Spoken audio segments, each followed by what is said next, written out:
It's the awesome Padron show. All right, so that was That was beautiful. Yeah, I'm So probably not beautiful. gonna remember that. So You're not gonna remember that short song. that's our one and only. That's our one of a kind theme song for this specific episode of the awesome. Did I say Padron show? I wasn't even paying attention, to be honest. The awesome Padron podcast. Hey guys, how are y'all doing? Yeah, that's good to know they are doing good. Because you could hear what they said. I just got to do it like an episode of like Blue's Clues where they're like, "Hey guys, yeah, exactly." Yeah. Oh yeah, Dora the Explorer. well, speaking of that, aren't they? Didn't you say they're rebooting? Yeah, Blue they're Clues rebooting Blue Clues with a new guy and Yeah, everything. that's true. That's true. I What don't is it? remember The what third his name host. Yeah. But I What? don't know. I can't remember what his name was either. It's I heard that the Steve guy, the original guy, Yeah. he actually had a hand in who was chosen. Really? Oh, really? So- Okay. Well, that's Did Joe? promising. I don't know about Joe. Oh. It just in the article it just said that Steve had a hand in choosing. Let's hope it's not Joe or anything. Which I don't even know if he was actually that bad. Yeah, I no. think we were just you- I think we past just the wanted age to hate of him. like we were so accustomed to Steve, and Yeah. at that point we were past the age of being like a little I feel kid. so bad for him because who knows? Like he could have been like a struggling actor wanting to get Oh, a yeah. role in a job, Right. And like he's like all he the goes to kids show hated and him. Everybody hates him, and that's just his legacy as a guy who's hated. Hey, to be the second guy in Blue's Clues. I think there were a few kids, at least in that age range at the time, who actually liked him. I think it was Yeah. mostly the kids who watched Steve and all that. Yeah, who I don't like know, him. maybe. I just think when you're a kid and you grow up with the Blue's Clues and it's Steve, Yeah. that's it. He is Blue's Clues. Yeah, Like, and then I when he mean, left, it was kind of like, what is this? You know what really surprised me is What? I never knew when I was a kid until like years after I watched the show that Blue was actually a girl and that Yeah. Pink Dog was actually a boy. Wait, which one's a boy? Magenta? The pink one, yeah, or I think so. I think it was Magenta. Yeah. That's the only They reason were, I they knew were what breaking Magenta down was. gender roles. Yeah, guys. exactly. I didn't even They know were that. ahead of their time. It was like it like blew my mind. It was like, whoa, what's going on here? You know? Yeah, it's a very progressive show. Yeah, no, right? We didn't even know. Yeah, Switching and, colors. And then also we do want to talk about a little bit about this because it does kind of relate, which is the Dora the Explorer. Oh, trailer yeah. was just released. Yeah, it was, Dora was and it last week that was released? Yeah, Dora in the Golden Temple or City. And Golden the City of City. Lost City of- Gold or City of something? Gold Something or with gold. Yeah, Yeah. the city. The Gold in the City or something like that. Yeah, they're going an interesting route. I wouldn't go that far, but I mean, interesting. I guess. Well, interesting doesn't necessarily always mean good. I mean, Suicide Squad, Jared Leto's Joker could be considered That's interesting. Look, I'll just say my biggest disappointment in that whole trailer is that the backpack doesn't talk, and it looks like there's no map. Yeah, no, That's gonna talk. and it doesn't seem like Boots is gonna talk either. Dude, that's gonna make me so mad. Like, I'm hoping it's just something they wanted to hide. Like, they want to surprise. Like, surprise, Boots Yeah. and talk. Which that'd be kind of stupid. But it's a Nickelodeon cartoon, Right. Nickelodeon movie. I don't know why they put it surprise like that. Yeah, but- and I won't be surprised if Swiper isn't actually a fox. Which by the way, Oh. Swiper is being played by Benicio del Toro, which is such a strange choice. And I won't be surprised if he's not actually a fox, which is gonna be really disappointing. But based on the trailer, it doesn't seem like they're gonna go like the fantasy route where like maps can talk and backpacks can talk Yeah. and monkeys can talk. and you have a good old scene with the good old Michael Pena's cringy humor. Yeah, no, yeah, they really need to stop casting him in comedies. I don't know why they keep casting him in comedies. Well, I don't mind him like in serious movies like Fury, where he's like the comic Yeah, relief. he's a good actor, and yeah, like Yeah. you said, he's good for the comic relief. Yeah, Yeah. but like when he's like in a full blown comedy like Ant-Man, I freaking hate his character in Ant-Man Yeah. and Ant-Man the Wasp. Which- I know a lot of people like him. I But, really want y'all to watch End of Watch because that movie's so good. oh, He does I've been so wanting to well. watch that. It has Yeah. Jake Gyllenhaal in it. Yeah, right? Jake Yeah. Gyllenhaal. Anything with Jake Gyllenhaal, I want to And watch. it's a Stephen King book. Which so. we haven't watched the Velvet Buzzsaw yet, which Oh, we were yeah. planning on watching when it came out, but it didn't release till like 2 a.m. Yeah, so I'm hoping we can get to that. But like, man, but if we're going the Dora the Explorer thing, I just don't understand why they don't make Boots talk. And I think I know what route they're going for. They're kind of Yeah. going for like when she was a kid, she was imaginative, Right. You know, and so Oh, she yeah. actually saw Kind of like a Yeah. Boss Baby. Yeah, exactly. Except Weird weirdly enough, I think analogy, Boss but- Baby will probably be better than this. But Because yeah. To be honest, yeah, I think So, Boss Baby will. Is be. Michael Bay even tied to this? No, movie not anymore? anymore. No, I don't think he's Who, tied Michael to Bay? Oh, yeah. Yeah. No, he was dropped from it like quickly because it wasn't even that long ago. This movie. I know it got like Yeah. a whole bunch of outrage. People were like, Yeah, no. "Why is Michael Bay tied to this at all?" College Humor did a video, which I think they did like years before this movie was Yeah. even talked about, but they did a little video of like a live action Dora. And to be honest, their video is honestly better than what this trailer looks like, to be honest. I love those with Ariel Winter from Modern Family. Yeah, I love that one. Yeah, I haven't seen it in a while, but I remember I liked it. Definitely liked it a lot better than this trailer. Another trailer that's actually been released, which I don't know if y'all have. Oh, yeah, anything else to no, say I don't about, have which anything is, more to say about the new Dora. Toy Story 4 trailer. Oh, yeah. Yeah, and I'm actually not gonna lie. I think it'll probably be good. You know, I don't think it looks fantastic. You know, but it does bring just that feeling of nostalgia. Right. To us, you know, and so I really don't have a lot to say about that trailer. I do, however, want to talk about a little bit about my opinions over the first 3 movies. Mm-hmm. And I don't know if anybody agrees with this. Most people agree with Nobody this. agrees with me. My favorite Toy Story movie, I will have to say, is Toy Story 2. Oh, yeah? Because I feel like it's the most logical one, which, I mean, that's a really weird thing to say about a movie with toys in it. But like, No, I get you. If you think about it. Because I feel like the first one, the first one, whenever you watch it as a kid, you're like, oh, it's so great. Like the toys win over Sid or something like that. Sid is an evil kid and all that. And like he's killing toys, and like I don't even think the writers really completely thought about it. They just wanted to create a villain, right? You know. Mm-hmm. But if you really can completely look into it, which it doesn't take that long to look into it. Sid is a kid, you know. Right. He doesn't really look like he has like the happiest household of all time, right? You know? Yeah. And he looks like he's just a kid struggling with something, struggling with anger, you know.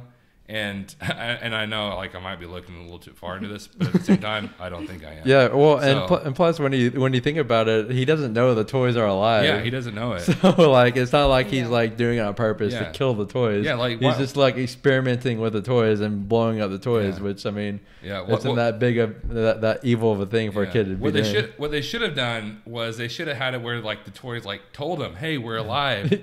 Stop killing us." Right? Exactly. And not psychologically torture him. The second just he ruin his out. life. Just completely ruin his life. Yeah, because isn't it like implied in Toy Story 3 that he's the garbage man? Yeah, no, it's completely so like they completely ruined his life for just being a normal kid, just messing with toys. Yeah, exactly. And I think that part that also kind of irritates me about the third one too, because of the like they don't just like psychologically torture him. Then they're like, oh, in this movie, let's make it seem like his life is horrible because of how terrible of a kid he was. Yeah. Let's make him a garbage man. Which if you're a garbage man, there's nothing wrong with that job. It's just that like that was what they were trying to do. Right, it's obvious that's what they were going for. Right. And even in Toy Story 3, I feel like things were solved, but I never felt like everything was completely solved at the end. Everything was still the kids were still there that were kind of beating the toys up, you know, killing them. And even though it was kind of solved, it wasn't completely solved. And that's why my favorite one is the second one, because I feel like the villain was an actual villain. He actually tried to kill Buzz in the second one. Mm-hmm. He actually was an actual villain. He had a motive. You know? Which is, I feel so weird thinking so deep in this movie because I haven't really done it that much until here lately. But he actually had like an actual motive. You know, and everything was solved at the end. Everything was brought together at the end as a resolution. I just feel like it was the most grounded movie, I guess, and the most logical movie, and just really the best message in a movie. Mm-hmm. You know, not in a movie, but in the 3 movies so far. Yeah, and hopefully this 4th one will be good. Yeah, I've heard that it's supposed to be like extremely sad. Like Tom Hanks and Tim Allen have both says like the ending of the movie is like it was hard to get through. Which the third one is pretty hard to get through the ending. Yeah, the ending with Andy. Which I have faith in Pixar. I don't really think that it was completely necessary for this movie to be made, the 4th one. But I have faith that they're gonna at least make a decent, a pretty great story at least. Yeah, but the only thing that scares me is they also said like that they went ahead whenever Incredibles 2 came out. They're like, we're not going to make an Incredibles 2 unless there's a reason for it. Unless you have a great idea to make for Incredibles 2, and it came out, it was just the most mediocre idea. Exactly, yeah. It's like pretty much the same thing as the first movie. Yeah. So it's like it felt really lazy, to be honest. And so I'm hoping this one's good. And then the one thing that we do need to talk about in the trailer, which is a lot of people are talking about, is that Andy, well, supposedly, probably, it looks like it, Andy looks completely different. Yeah, and like I get like the technology has gotten a lot better than it was when was the first one even released, like in the 1990s. It was like 1995. It was around the time we were born. Yeah, it's something like that. But like I get like technology has gotten a lot better with animation, but they completely changed the way he looked altogether. Like I feel like they could have still made him look at least similar to what he looked like. In the old one, he has a round face. With like he has like kind of a chin, like he has a chin. People don't have chins. Chin, But and then in this new one, like he has like a more like triangle face. Kinda. Yeah. Like it's just a completely different head shape. You couldn't even keep the head shape. Right. Yeah. Which do y'all think it's gonna be like Andy's kid or something? Yeah, that's what a lot of people are saying. Which but doesn't make sense also because Bonnie's still a little girl. But like, who knows? I mean, unless they do like maybe they'll do like a time jump. I don't know. Like maybe they'll have it to where Bonnie at the end like grows up and gives her toys back to Andy, or maybe she'll just give her fifth movie. Maybe she'll just give her toys back to Andy, and then like a time jump, and it's Andy's kid. I don't know. Maybe because and then Andy, and then there's the fifth one. There's a time jump, and he gives it to Bonnie's kid. And they just keep back and forth. And because I've also seen that people notice that the actual background, his room, looks different than Andy's room. Oh yeah. And so like it's just so different that there's a possibility it's not even Andy, you know. But then again, it just kind of looks like it could be Andy. But he's wearing his hat. Huh? He's wearing his hat. Yeah, so that's why it looks like it. But then again, it could all point to the fact that it's his kid. Like maybe he gave his hat to his kid. So who knows, really? I mean, we won't know until we see it. But but I do think that Bo Peep is going to be the secret villain of the movie. Oh yeah, that's gonna be so sad. I feel like they kind of made it obvious in the trailer because she's kind of like tempting Woody to go away from his owner or whatever. Maybe they'll make it where she's the villain, but then she's like redeemed at the end. Probably. I don't know. That just seems like it's probably most likely going to happen. And then and then a few other things we need to discuss is that I think Zack Snyder was in the news here lately. Oh yeah, talking about his Batman, his DCEU movies that he made. Yeah, and there is one big thing I want to say, and I know a lot of people disagree with this. I do not hate Batman vs Superman. Yeah, neither do I. I do recognize that it has some pretty big flaws, but at the same time, I still think it's a pretty good movie, a really good movie. It gets a lot, too much hate. I think it just came out too early in this universe. Like, if this was like later on, like kind of like Civil War time frame, you know? Like it would have made sense. Well, but I think it could have still made sense. I do think they did Superman's death a little too early in this universe, but it did have more flaws than just being too early. But at the same time, like I said, I still think it's a really good movie. It gets too much hate. But what did Zack Snyder say in the interviews recently? Didn't he say like wake the F up to people who are like bash the movies? Something like that. And number one, that's not what you should say to fans at all, or even people who don't like you. That's not. Yeah, exactly. I feel like once you say that, like your argument becomes invalid. Well, it's just like when William Shatner at a Comic-Con said, "Get a life." Oh yeah. And then he's coming to Dallas Comic-Con in May. So and he's had to defend that comment for a long time. Like now he's coming out saying that it was a joke. Yeah. But like at the same time, you just don't make that to fans. Like, is it really a joke? Yeah, exactly. And I do want to say this, that like you said, you love Batman vs Superman. And whenever I first saw it, I liked it a lot. And I will say what I thought about it. I don't know how to say this. My liking towards the movie, is that what you say? Decreased a little bit. And so I don't think it's a great movie. I think it's a fine movie. I think it's a good movie. And I think, and I do notice it has a ton of flaws. Yeah. And I want to discuss the biggest one right now, which is what Zack Snyder was talking about, which is Batman killing people. Oh yeah. And look, and I know a lot of people say this, and it does happen that Batman did kill people in the comic books. And also, I've heard people say, well, it makes more sense that Batman kills people because why wouldn't he? He has these major villains that are trying to kill him. Why wouldn't it be?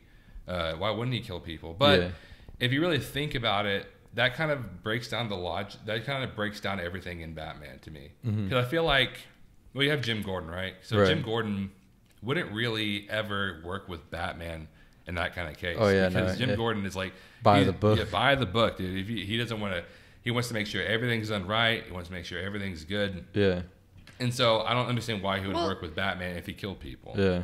And then it also doesn't make sense why the Joker lives in all the comics because I mean, I don't know. I haven't read all the comics, but in a lot of them that I have read, he's like wanting Batman to kill him. Yeah. Like he wants him to break that rule. So if Batman kills in the comic books, why is Joker already not dead? Right now, yeah, that's like the main like driving force between the relationship between Joker and Batman. It's like if Batman killed his villains, then there'd be no Joker, there'd be no Mr. Freeze, there'd be no like any of his major villains that he keeps alive. Even under the Red Hood, that's a big part because when Robin dies, like he comes back as the Red Hood and he gets mad at Batman, like why did you not kill him after he killed me? And even Joker in that scene is wanting Jason Todd to kill him. Like he's like, yes, kill me, or Batman, kill me. Like so it doesn't make sense that Zack Snyder's making these comments that Batman killed in the comics, all this.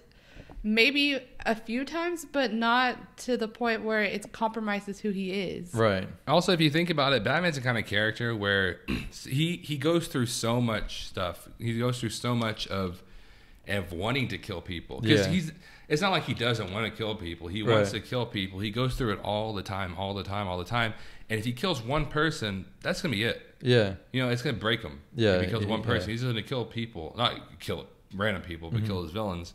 And to me, what I hate about the idea of Batman killing people is it makes him uninteresting. And I feel like Batman's one of the few villains, not villains, sorry. Yeah, he's a villain because he doesn't kill people. I think one of the Batman's one of the few heroes that if he kills people, it's uninteresting. Yeah. Because you have the Punisher who, if he kills people, it's fine, kind of, because he doesn't really have... All he has is what he can afford. All he has is the guns he can afford. Yeah. And he still kills a lot of people. And the reasoning why he kills people is interesting. His backstory and all that. And there's a reason why he's not considered a hero. Yeah. And he's considered an anti-hero. It's literally just because he kills people. Yeah. That's literally where the difference between like a hero and anti-hero pretty much lies between... Yeah, and I think you were saying earlier, I think one of the writers said that it was really hard to come up with villains for the Punisher. Yeah, and that's like one of the reasons why like Jigsaw is like one of his only like really known villains that is recurring, because like all of his other villains he just kills. So that writer I was reading, that he was saying that, writer was saying that it's just like really hard to write villains for the Punisher. Yeah. And then you have Deadpool, and him killing people. It makes it fun, but I think what makes it the most fun is just Deadpool, who he is as a character. Right. Yeah. He's just this crazy guy that's really stupid. He breaks the fourth wall, and that's some of the funnier parts about him.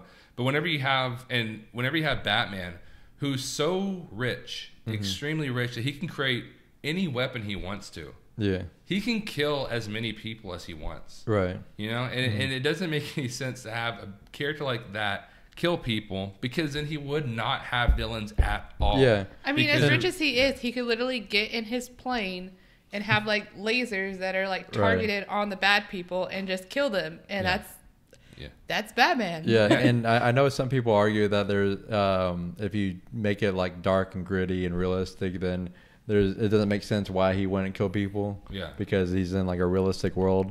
But I feel like it's at its core, it's still a superhero movie. Well, there's still a suspension of belief that you have to put. This is still a superhero. This is still a fictional story. Well, the Daredevil seasons that we got on Netflix, they were based more in the real world. If Daredevil was in this real world, and they did it so well. Yeah. Like he still struggled, and I think, and I forgot if it was the first season or the third season.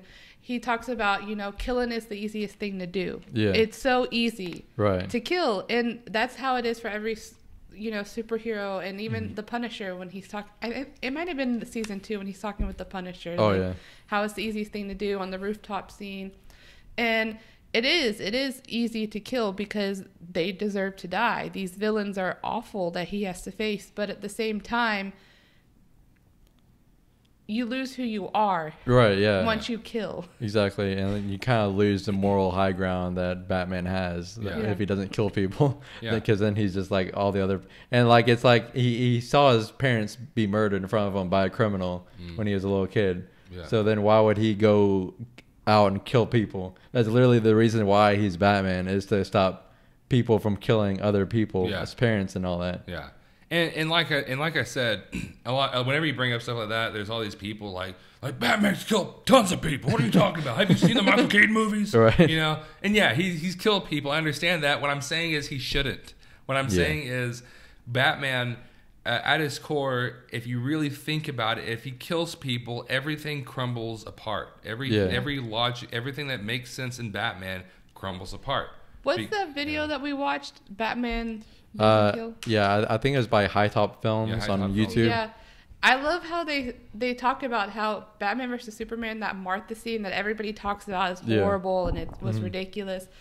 He talks about how if Batman doesn't kill in that movie, how that scene is so much better. And I even got like chills had they had gone the route that Batman doesn't kill. And they made a point that Batman doesn't kill and has never killed. And I know that they kind of hinted towards why he's like that, which I didn't mind them making him like dark and brooding because Jason Todd had just been killed and all that, which they really should have put a really, really big emphasis on that. They should have had like a flashback to Joker killing Jason Todd at the beginning of the movie or something, just to emphasize why Batman is the way he is. But at the same time, I feel like they shouldn't have gone the extra step and made him kill people. I feel like they should have had him brooding. They could have even kept him like where he was branding people. Because like that he's not really killing the people. Majorly like hospitalizing them or something. But I feel like they should have not gone the extra step and had him kill people. And also just to Zack Snyder real quick, all you really had to do was explain why he killed people. You don't have to tell him to wake up. Just don't. There's no reason to do that. Because you don't really. I don't really think Zack Snyder knows that much about the comic books. Whenever he explains the comic books, he doesn't really explain them. That he doesn't really. It sounds like he doesn't know what he's talking about. So I mean. And there's a reason that DC fired him. I mean, he wasn't doing good. And I will say that again. Like Batman. I understand, like, he's killed people before, but he just shouldn't. It doesn't really make a lot of sense if you completely think about it. It doesn't make a lot of sense. I think I might have drank too close to the microphone. I might have given a little ASMR to the audience. Let's see, what else happened this week, Zachary? Matt McGloin. I think you want to talk about him from Cosmic Book News. Matt McGloin. Talking about people that frustrate you. Matt McGloin, if you watch this, I hate you. Okay? I do not like you. You need to stop writing anything in your life because you're an idiot. Matt McGloin, if nobody knows who he is, because he's a loser. He is the writer and editor of Cosmic Book News. And he needs to wake the F up. Yeah, I know, right? He wrote an article. Let's see. Okay. So, first of all, I do want to say this. Captain America, Captain Marvel. Why do I keep saying that? Captain Marvel. Because she's a woman? Are you being sexist right now? Are we going to have a scandal on our podcast already? Exactly. That's Captain America. We're going to have to take our channel down and run away somewhere else. Nobody find us. First of all, Captain Marvel, I do want to say I didn't love it. I found it to be fine. But I definitely understand why people... I definitely understand why people love it. Mm-hmm. It was definitely fine and stuff like that. And I know you loved it. I don't know if you loved it or not. I mean, I think he felt I loved it more than her. I'm like in the middle. I like didn't love it as much as Zach, but I liked it more than you did. Yeah, and you were literally right in the middle of our grades. And like I said, I will say it's probably the bottom of the best MCU movies. Yeah. I'll repeat that. I said that in our review. I'll say that again. Yeah. But anyways, Matt McGloin. So first of all, he wrote a what's it called? What are the things article? we do? Reviews. He wrote an article. A review or an article, whatever. It's an article. Yeah, but he wrote a review. It was over the movie. It was over the movie a few weeks ago about whenever he saw Captain Marvel, and he was pretty much talking about how, because Matt McGloin hates Marvel movies. Yeah, it's and pretty obvious. DC it's movies. Extremely obvious. Yeah, and so he talked about Captain Marvel, and he was pretty much saying that was a man-hating movie, like it was bashing men over and over. Right. And one of the stupidest things I've ever read in my life is whenever he said this movie bashes men, and he says that there's even a scene where Samuel Jackson washes dishes. Oh no! Oh my God, Samuel Jackson washes dishes. I was reading the list of all the parts where it like Mel bashed. And that was one of them. I was like, wait, what? I had to like reread it like several times because I was like, wait, did he really just say Samuel L. Jackson did the dishes? That's why it's Mel back. And that's why Shazam is going to be the better Captain Marvel movie, because me and Brittany saw that and there wasn't a single man washing dishes. Oh man, dude, that's my kind of movies. Whenever a man doesn't, I love every movie where men do not wash dishes. Yeah. That's my main criteria for a movie. Now I have to go back and rewatch all my favorite movies to make sure no men are washing dishes. We should go back and watch our worst movies that we've given a grade for and seen if there's probably a man washing dishes. Exactly, that's probably subliminal. Yeah, and whenever a person recommends a movie to me, I'm just gonna be like, hey, hold on, do they wash? Is there a man washing dishes in this movie and never in the scene? And that's my criteria. Yeah, exactly. But in all honesty, that Matt McGloin, he put so many articles up, and number one, I think it's so biased, and people may say, well, that's what criticism is, bias, and that is true, but it's biased. It's being biased towards a movie, not being biased towards a franchise or a group of movies. Mm-hmm. You know, you watch every movie on its own. I never found Captain Marvel to male bash. Like, I honestly went in thinking that they were because it's Brie Larson. She's a social justice warrior. Like, I was like, oh man, what are we in for? And I feel like the only time they ever like referenced was that No Doubt song when she was fighting. But still, that was even subtle. Like, it wasn't a big thing like that. She's I want to say it was subtle, but it didn't ruin the scene. Yeah, it didn't like ruin the movie. I do feel like that song definitely should have been in there, because not because of that, but it just didn't fit. At all in that scene, like a single bit. I just didn't like the song being in that scene. I love the song. Like you said, I expected it to do that, but it didn't. And I feel like that just he hates Marvel, and it almost seems like he's sexist. I don't know if it's both or one of them, but it almost seems like he's sexist. There was another part or another article point that he made. Okay. When I was reading the article, there was a point that he made in the article that said that they changed Marvel from a male to female, and how that was another example of male bashing. Yeah. And I feel like they wanted a twist, because everybody went in expecting Jude Law to be Marvel. Right. Yeah. So they wanted to keep people on their toes. Yeah, and also like I saw a comment I can't remember what it was, an article about Captain Marvel, but somebody was like, yeah, they just had to ruin an iconic character by changing it to a woman. I'm like, Marvel is definitely not that iconic of a character. I think you really need to calm down. I know that barely anybody knew who Marvel was going into this movie. I don't think it made that much of a difference changing it to a woman. Plus, I mean, it wasn't really that big of a deal. Like, I thought it was decent how they did it. And it was a good twist. Like, I didn't expect the woman to be Marvel, and so it was interesting. Well, you can go. He also wrote another article, didn't he, where he was like saying how Captain Marvel is like slowing down. Yeah. That's what I was gonna bring up. It says, the caption says Captain Marvel starting to fade away, and it says Captain Marvel average U.S. box office slowing down. And may I tell you this? This was this week. Yeah. That he put this out. I think it was on Sunday that he put this out.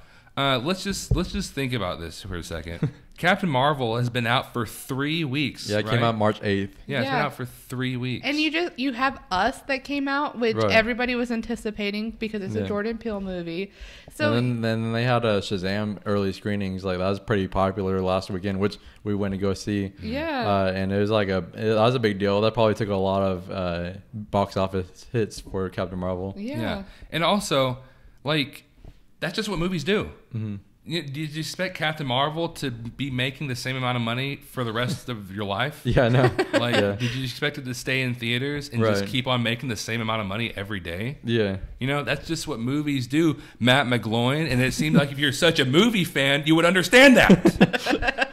Which you seem a little angry. Sorry. Are you a little angry? I'm good. I'm okay, guys. I don't know if you have anything more to say about Matt McGloin, but I do. You do. I do. I do. Oh, I have man. a lot to say about Matt McGloin. Okay, he's not just an idiot. Okay? Time to get personal here. Well, you also brought up an article from. He was talking about Avengers Endgame. He's like Avengers Endgame has major reshoots. Yeah. He's like R.I.P. Marvel or something like that. Yeah. It's like a lot of movies have reshoots. It's a normal thing for movies to do. Yeah. You know what else? Yeah, like you said, you know what else had a lot of reshoots? Almost every DC movie. Yeah, no. Okay. Exactly. They even have like the director's cut that comes out on Blu-ray because they had so many reshoots. So many editing. reshoots. It's almost like he's bashing DC films without even realizing it. Matt McGloin, do you not remember the mustache controversy? Okay, do you not remember this? Which that controversy. I feel like everybody wants to forget it. Like. Yeah, which I will agree they shouldn't have done it. Which, especially since the scenes where it was obvious that it was CGI, like they were really unnecessary to even be in there. But like, I hate how people are like, why didn't he just shave the mustache? It's for Justice League and all that. Or like, I can't remember a lot of the arguments, but like. He was filming Mission Impossible where he had to have the mustache. Yeah, like it's not his fault. Yeah. It's not DC's fault either. Yeah, and I'm like, don't hate the actor. Hate the freaking people they hired to do that crap. Yeah. Exactly. You know, there's even a video I watched where somebody like literally like was able to like CGI on his mustache a lot better than that, and it's like, you know, it's really stupid. But DC has had a lot of reshoots, and I keep trashing DC. Mainly because they kind of deserve it, but I feel like they're back on the up, but I do feel like a lot of their past movies. I hope they are because they. Well, you haven't seen Shazam. Yeah. I hope. Me and Brendan did. I hope they are because they did the same thing with Wonder Woman. It was like Batman vs Superman, Wonder Woman, and then Justice League. Well, to be fair, you didn't like Aquaman. Yeah. I liked Aquaman, and then now Shazam. So it's like it's at least a 2-movie good track record instead of just Wonder Woman. But then, what's the next DC movie to come out? Yeah, I don't know. That's the problem with DC. Yeah, like to be honest though, you can say oh they're like seeing a lot of people. You can say that they're on the rise. They're going to be doing good again. Yeah. But to be honest, I don't think they can ever be good unless they reboot. Even if their movies are good after this, it's just not a good franchise. They've already messed it up, I feel like, completely. Yeah. But anyways, if we're done with that topic, we brought up Us earlier, so I want to talk a little bit about that. It's been out for almost a week now. I'm done with you for now. I'm done with you for now, Matt McGloin, okay? But it will happen again. I will grab about you later. Yeah. Okay. It's almost been out for a week, so is it good enough to talk about spoilers yet? Well, you just said spoilers, so they wanna skip over somewhere. They can do that. We can talk about spoilers. It's good. It's just a minor spoiler, but I do want to talk about the little hidden twists that they had in the movie. Not the obvious ones, but the mini one about the boy. Oh yeah. About how there's a theory that he was actually also switched. But like at an earlier time, like because they said that they went to that vacation home several times in the past. Yeah. So that there could have been a point in the earlier one of the earlier trips that he was switched out, and one of the main reasons why people are thinking that is because like throughout the movie he would try to do the tricks with the fire with the lighter and all that. Yeah, but and then it, like, he was never saying worked. words that he's never cuss words that he's never said before. Yeah, exactly, and like. And it's pretty obvious that he likes magic tricks, but he's like never able to do them. Yeah. But it would make sense that if he was switched out when he was younger, and that the real kid liked magic tricks, and the copy would mimic him. And he would kind of pick up on how to do the magic tricks, but not really how to do them. And it would also explain why the kid's face was burned, because if the kid was messing with the lighter up on top, then down below he'd be messing with the lighter, but his lighter would be working. Yeah. So it would actually like burn his face. Yeah. So that it's a pretty interesting theory. Yeah. This I know some people like to bash theories, but I think that's a pretty plausible one. Yeah. I'm not a huge fan of theories all the time, but whenever it comes to movies like that, it's like, it's possibly true. Right. Yeah. Especially since it actually makes a lot of sense. Yeah, and especially since at the end of the movie, like that, I was wondering what that look he was giving his mom meant. Yeah, because I was like, "What? That's such a weird way to end the movie, and the weird look that he was giving his mom." But it makes sense if that theory is true. Yeah, exactly. Yeah, another thing that I've been seeing about Us is a lot of people are complaining about like the plot holes, how it doesn't kind of. It's not. It's not. Well, and it's not really plot holes. It's like things that don't line up that mess. Like I read this one comment where people were like. This one person said that it ruined the whole movie. I forgot if it was a he or she. They couldn't even watch it afterwards because it just didn't make sense. Yeah, the clones and everything. I will agree. There are a lot of things in that movie that don't really line up logically if you think about it. With Jeremy Johns, his spoiler review, he actually talks about a lot of them that actually kind of make sense, that they don't little issues just logic issues that are in the movie, but. I feel like it doesn't really ruin the movie per se. Yeah. I think people focus too much on plot. Yeah. Well, I think what it is, I think people, when something's popular or when something's obviously going to be big, they like to make sure to watch it closely and see if they're like, where are the plot holes at? Where are they at? Where are those dirty plot holes? You know, like a quiet place. Yeah, and they're like looking for them, like, where are they at? And I was like, oh, there it is. I see it. You know, and they get all excited. You know? But it's like, does it really matter that much? Yeah. Like, honestly, I mean, to an extent, obviously. Like, you don't want to have stupid plot holes. But, like, whenever it comes to, like, whenever it comes to just, like, small little minor things, does it really matter that much to tell a story? Yeah, how does it ruin it? You know, I saw this movie a second time. I know y'all haven't seen it. I saw it a second time with my mom. And it's still, like, yeah, you can watch it and be like, okay, this doesn't make any sense. Like, where they got all the red robes and scissors. Or, you know, how are the kids clones? Because she talks about how she had the kids. So are they really cloned? So, yeah, you could look at that and be like, okay, this is dumb. But that's not what Jordan Peele is going for, you know? And so you have to get in the director's mind and the storytelling and just accept it. Like, and it's a great movie. I don't know why people are getting so angry at it. I also hate this. I have heard some complaints about it that were kind of similar to A Quiet Place, which is like, where do they come from? Why don't we know where they are? Yeah. I'm like, well, if you get into that, it becomes a completely different movie. Yeah. Like with A Quiet Place, if you get into like, where do the aliens come from? I wanted to see before this incident. I want to see where the aliens were coming from, why they're here. But then it becomes an alien movie. Yeah. And that's not what it's going for. It's what A Quiet Place is. It's a family not a family movie, but it's a good film. Well, it's a movie about a broken family that's trying to bond together. But it's in the vehicle of this alien movie. Right. It's like it's like disguised as monster movie. Yeah, it's really not. I will say. Like, I'll let you talk. Oh, I was gonna say. I will say. One point that kind of, even watching it the first time, just for the first time, it kind of confused me. Is like the people on top are doing the actual things, and then the people below are the ones mimicking, right? Yeah. So like, and the clones are the ones mimicking. So like the twist of the mom being switched, it's kind of confusing because if the real one is down below and the clone is on top, wouldn't the real one still be the one in control and the clone being the one? And and it kind of ruins the theory of the little boy. But I mean, it's not like one of the things that like ruins the movie. Did they ever say that the one on top controlled?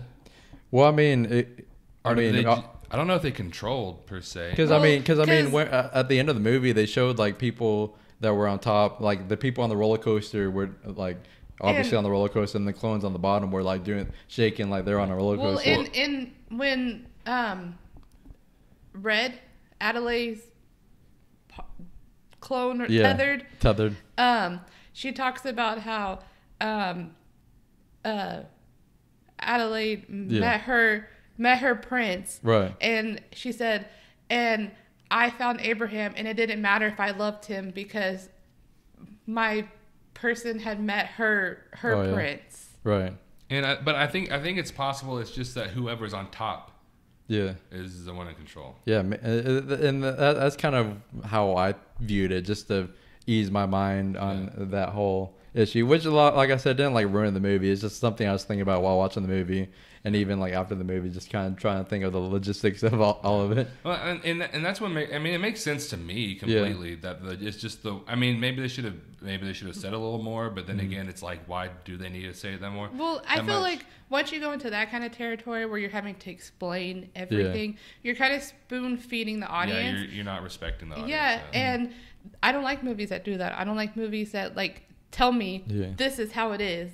Yeah, I want to be able to interpret how I view the movie. I want somebody else to have a different interpretation. Like, that's a good movie. Yeah, which just going back to that point, like I'm not trying to like argue at this point, like just to say that it's a bad movie. Like I keep saying, it didn't like ruin the movie, but I felt like how they kind of explained it was the clones. It didn't really matter if it was on top or bottom, because I mean it wasn't like a special like dimension that was down below. It was just a tunnel. But I feel like it was just the clones who were like mimicking the real people. But like I said, it's not. It's overthinking it. Yeah. Kind of. If you try to think too much about some movies, like it kind of crumbles. Yeah. But and that is what I'm kind of trying to say. That I cannot talk at all. And that is what I'm kind of trying to say, which is, and what you're saying. Well, now you said it doesn't make sense what you're saying, and it's just to the point of, like I said, I don't understand the big horrible thing about tiny plot holes. Yeah, I don't understand how a plot hole can ruin a movie. Yeah. Because to me, it's like whenever you discover a small plot hole like that, it's like you're barely even watching the movie because you're just like looking for them. You know, right? And it's like that. Well, I was going to mention earlier about Signs was kind of like that too. People were like, "Oh, there's this huge plot hole. Like, how is it that these aliens came down and they were that's water not even was a plot hole. I hate when people say that. Plot hole. What was it? What was it? I can't remember the plot holes they were saying. The about water. Like, why would aliens come to Earth? That's 75% water. When that was their weakness. Yeah. Which Chris Stuckman has a really good video over explaining why that whole thing is so stupid. But like, if they're going to a distant planet, they're not going to know everything about the world, especially if they've never encountered water. Yeah, it's possible it's not even on their planet. Exactly. It's possible that they haven't even encountered water ever. Yeah. So how are they supposed to know that they're like that hurts them? Yeah, it's extremely possible that there's some substance on some other planet that we don't even have here on Earth. Exactly. That's extremely toxic to us. Exactly. But then also people were complaining that, oh, it focused on this one family, so we didn't get to see all this destruction. But that's not the movie that M. Night Shyamalan wanted to make. Right. He wanted to make a family in the middle of the alien, just like A Quiet Place, just like Us, was focused on one family. Exactly.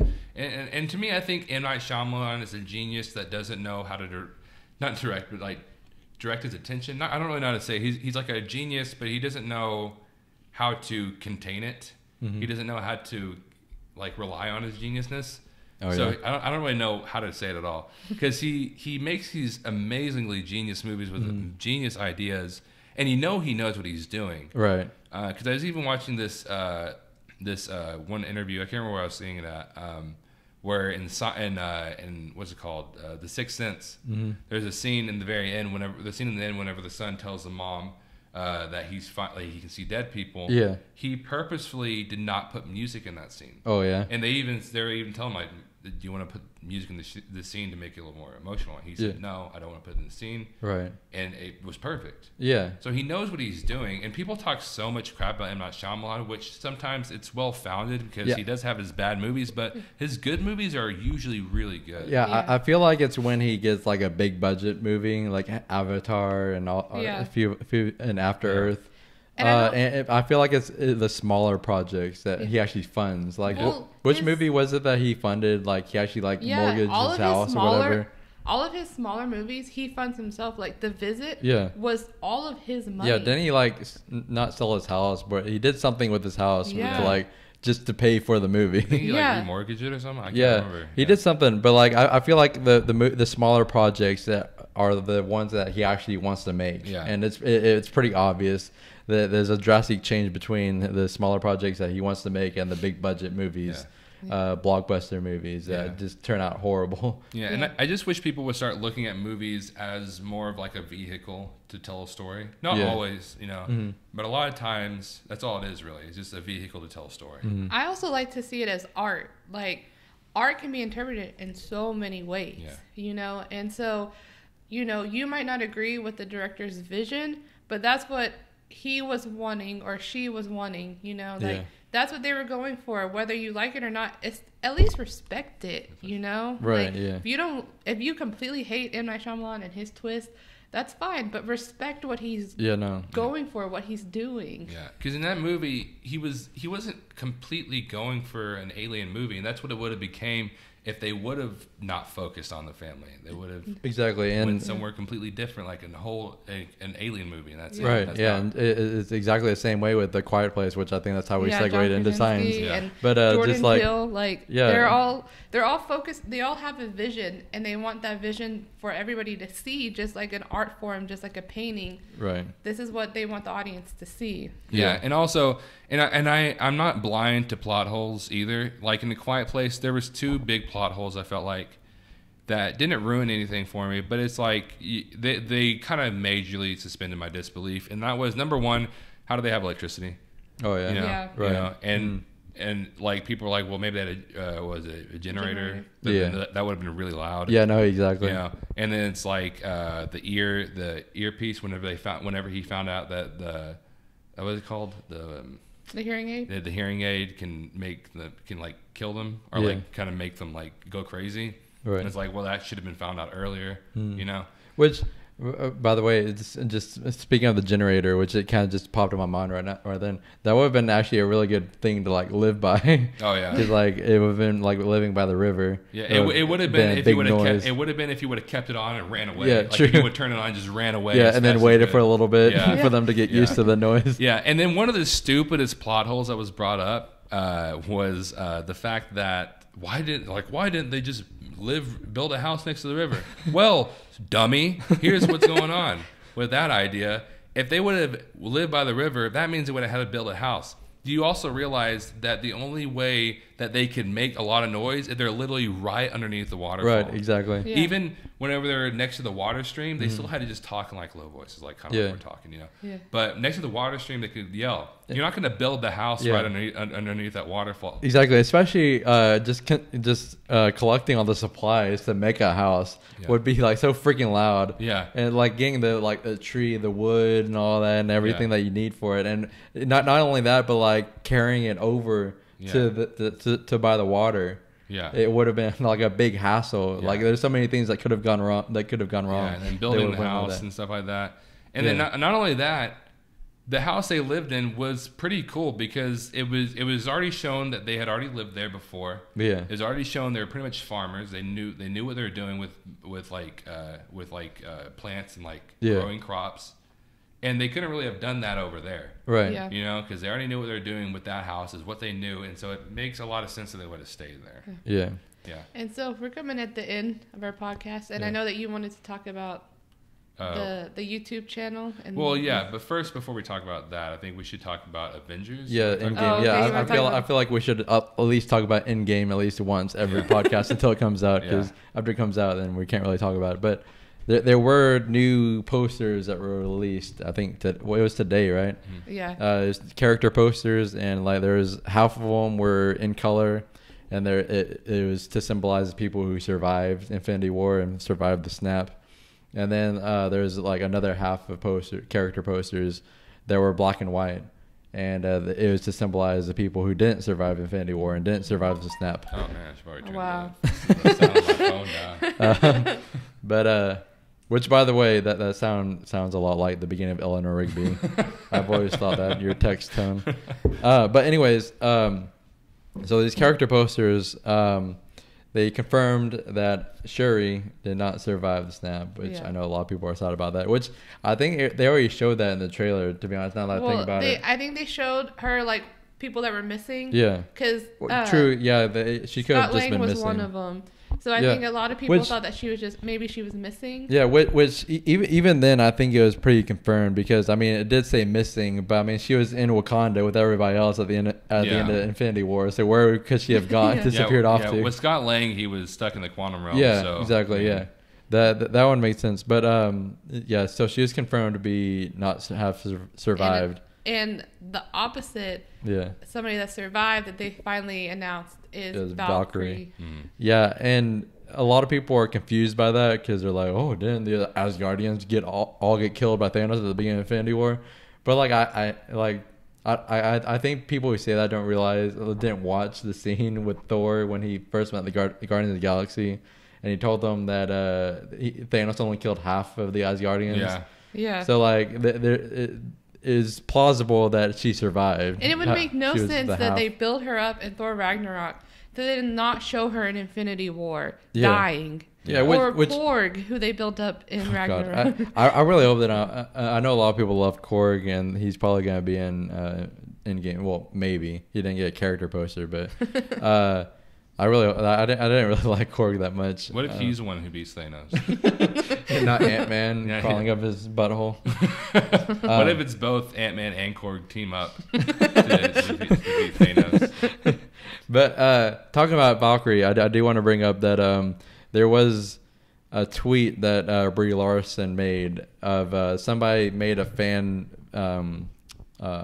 what was it called, fan art of like Valkyrie and Captain Marvel like in like a LGBT relationship, and I don't mind it, but like I saw a lot of articles saying that Brie Larson wants LGBT relationship in the MCU between Captain Marvel and her comments way out of context. And also when she tweeted it, she just put we're so cute or whatever. I can't remember what she said, but she just tweeted it because it's a fan art and she liked it. Yeah. It's not like she necessarily. I mean, she might want an LGBT relationship in the MCU, but it's not necessarily like, that's not what she was saying by that tweet. Yeah, she's not like trying to force it. She's like, she's not like, Marvel, please, you need to do this now if you ever want me to be in another movie again. Yeah, no, exactly. Yeah. People like, I'm starting to like change my views of Brie Larson because I'm starting to think that people like overblow a lot of things that she says. Like I know she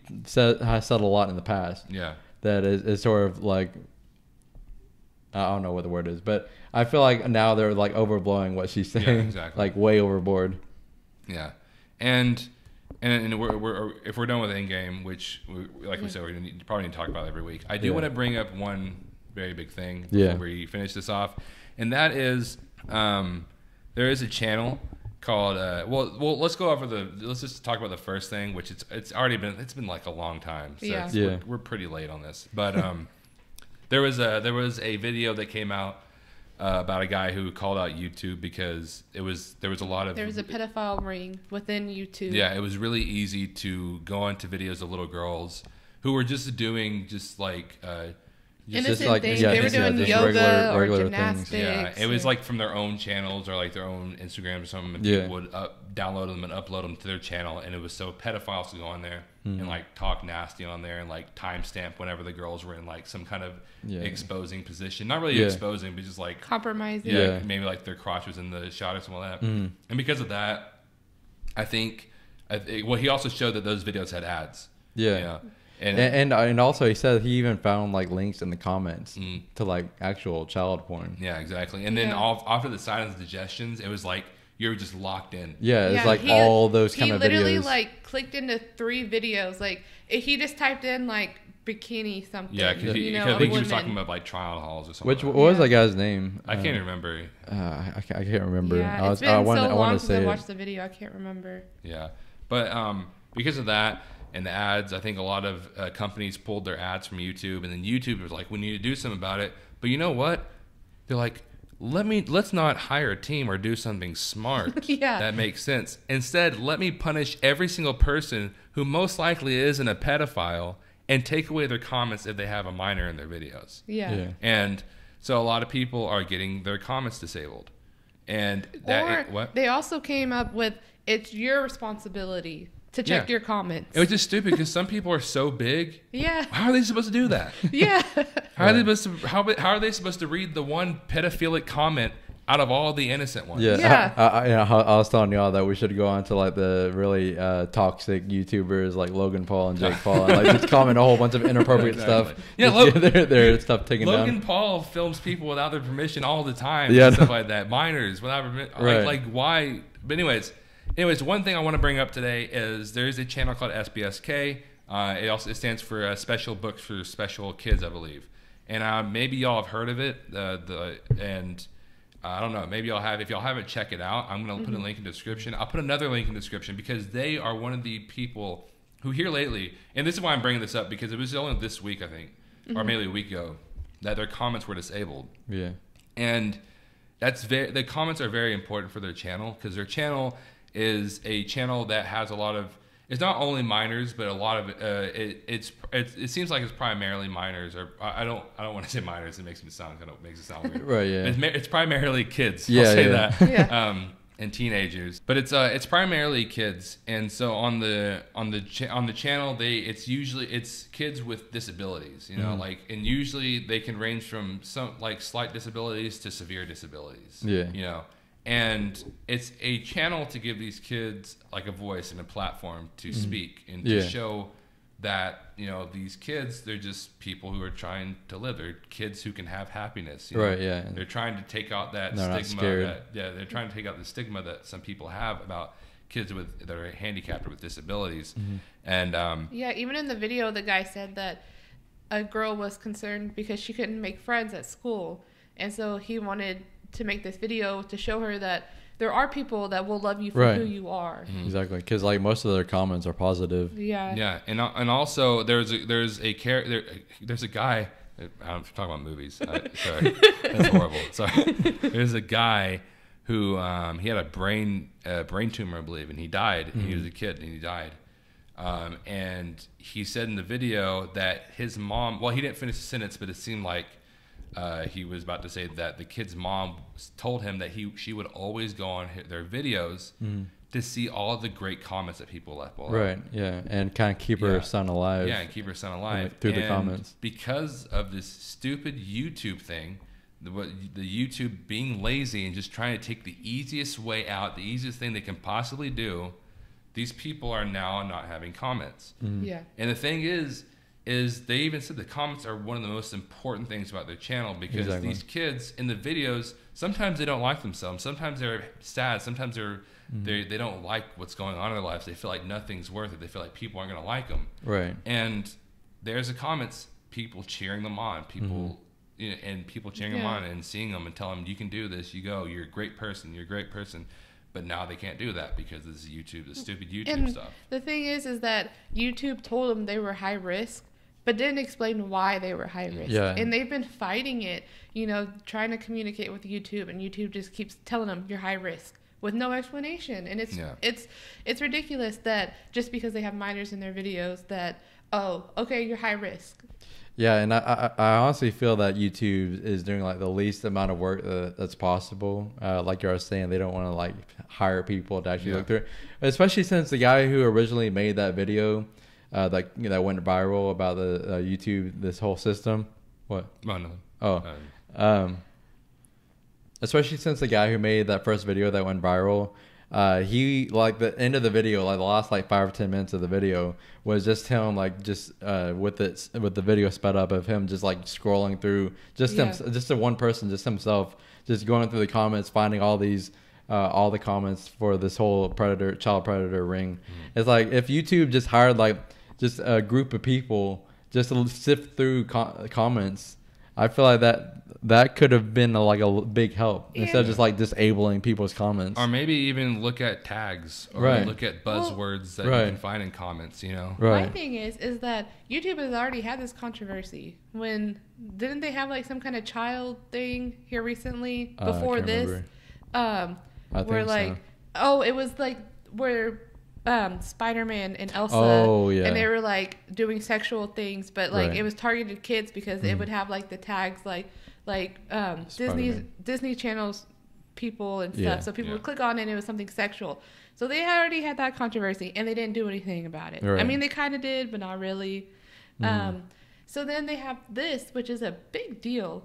This is a pedophile ring within YouTube. Yeah. You know, and so these people aren't getting their YouTube channels taken down. Right. Like they're still up. I mean, I'm sure now they're not, but they were at the time. Yeah. And so this is the response, and it's hurting a lot of smaller YouTube channels like this one. They're growing, but they're still smaller, and they can't fight back. Yeah, and I also don't want to blame the guy who made the original video. Yeah. Because a lot of people, surprisingly, a lot of people are blaming him, and like he's calling him creepy and all that. Yeah. It's like, what did he do? And I think a lot of people are bringing up his older videos and stuff like that, which I don't know. I mean, like a lot of people say he's creepy. They'll like bring up his past, or they'll like bring up like oh, he was just some guy trying to get subscribers and stuff like that. But I don't see how that's relevant at all to the situation. Right, yeah, no, exactly. Yeah, and I don't even think he's made another video since, because he even said in the video, I am done with YouTube until YouTube does something about this. Right. And I don't know. I don't follow his channel, so I don't know. Maybe he has made a post. Which I want to find the video and put the link in the description for this video. I remember I read somewhere that like this loser actually I think they I don't know if he deleted his channel or like stopped making videos, like this loser stopped making videos or deleted his channel or something like that. Right. Like he said he was going to. Yeah, no, exactly. Yeah. He literally said it in the video. Yeah, and I don't know. But and I just want to say this, so the SBSK, the special books for special kids, I will put a link in the description to their channel, and I will also put a link in the description to petition they're having people sign, because it's really important, because I love that channel. Yeah. Their channel is really important to kids with disabilities. Oh, kids yeah, for sure. Didn't really have a voice before can finally start have this. And kids who have disabilities can actually see people who have their disabilities on the channel. Right. You know, and see people with their own disabilities get love in the comments. Exactly. You know, and so I think it's very important that this channel does get their comments back. And everybody else gets their comments back as well. Not everybody, but you know. The people who actually make legit videos. Yeah. Right, yeah. Yeah. Anyway, so I think it's probably about all we're going to talk about today. This went a little long today, and it's a podcast. I mean, it's gonna be this way every now and then. Mark has loves to talk, so yeah, I love to talk, and I love to talk about things. And my favorite thing to talk about is things that I hate. Yeah, Matt McGloin, things that I hate and things that make me angry. Those are my two favorite things to talk about, because then you cannot stop me. So that's all we have to say today. We also have a review up on our Two Awesome Men channel over Shazam. I'm not in it. I'm sorry. I know you wanted to see me there. No, that's probably the best. It's probably going to get a lot of views now. But these two people are in it, so go check that out. And Shazam doesn't come out till April 5th. So. Yeah, so I haven't even seen it either yet, so I need to see it. Well, I won't be able to.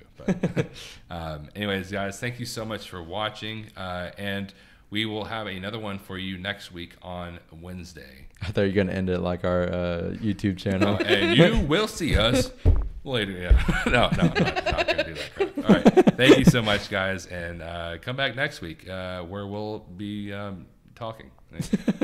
We don't Hopefully. Talk. Hopefully we don't lose that whole hour of us just sitting here in silence.